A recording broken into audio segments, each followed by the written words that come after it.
நம்ம தளபதி விஜயனை வந்து கண்டிப்பா வந்து ரிசல்ட்டுக்கு முன்னாடி ஒரு அறிக்கை இல்லை ஒரு வீடியோ வந்து வெளியிடணும். அது என்ன மாதிரி வீடியோனா, கண்டிப்பா வந்து இந்த எலெக்ஷன்ல வந்து நம்ம ஜெயிச்சுட்டா கண்டிப்பா செலிப்ரேஷன் பண்ணுங்க, ஒருவேளை தோத்துட்டா 2031 எலெக்ஷன்ல பாத்துக்கலாம், சரிங்களா? அடுத்த ஒரு 5 வருஷம் கழிச்சு 2031 நம்ம கண்டிப்பா வின் பண்ணலாம் அப்படின்னு சொல்லிட்டு மக்களுக்கு ஒரு நம்பிக்கை கொடுக்குற மாதிரி ஒரு வீடியோ வந்து அண்ணன் கண்டிப்பா வெளியிடணும் ரிசல்ட்டுக்கு முன்னாடி, சரிங்களா? ரிசல்ட் வந்து நமக்கு வந்து பாசிட்டிவா வந்தா ஓகே, விஜய் ஃபேன்ஸ் எல்லாருமே வந்து அதை கொண்டாடுவாங்க. ஒருவேளை நெகட்டிவா வந்துட்டா சில பேர் வந்து தப்பான முடிவு எடுத்துட்டாங்கன்னா அதுக்கு வந்து பொறுப்பு வந்து கண்டிப்பா விஜயனை தான்.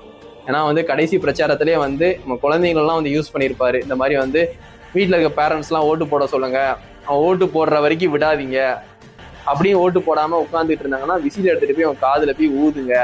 இந்த அளவுக்கு வந்து குழந்தைங்களை வந்து யூஸ் பண்ற மாதிரி வந்து அவரோட லாஸ்ட் பிரச்சாரம் இருந்துச்சு. அப்படி இருக்கும்போது குழந்தைங்கலாம் வந்து தோத்துட்டாங்கன்னா தாங்குவாங்களா இல்லையான்னு தெரியல. ஏதாவது வந்து குழந்தைங்களுக்கு ஏதாவது தப்பா ஏதாவது நடந்துருச்சுன்னா அதுக்கு பொறுப்பு வந்து கண்டிப்பா விஜயனா தான். அதான் எலெக்ஷன் ரிசல்ட்டுக்கு முன்னாடி கண்டிப்பா அண்ணன் வந்து ஒரு வீடியோ வெளியிடணும். இந்த மாதிரி வந்து ஜெயிச்சுட்டா கண்டிப்பா கொண்டாடுங்க, ஒருவேளை தோத்துட்டா கண்டிப்பா வந்து ஃபீல் பண்ணாதீங்க, நம்ம அடுத்த எலெக்ஷன்ல பாத்துக்கலாம் அப்படின்னு சொல்லிட்டு அவங்கள வந்து கொஞ்சம் பக்குவப்படுத்துறதுக்கு விஜய் அண்ணன் கண்டிப்பா ஒரு வீடியோ வெளியிடணும்.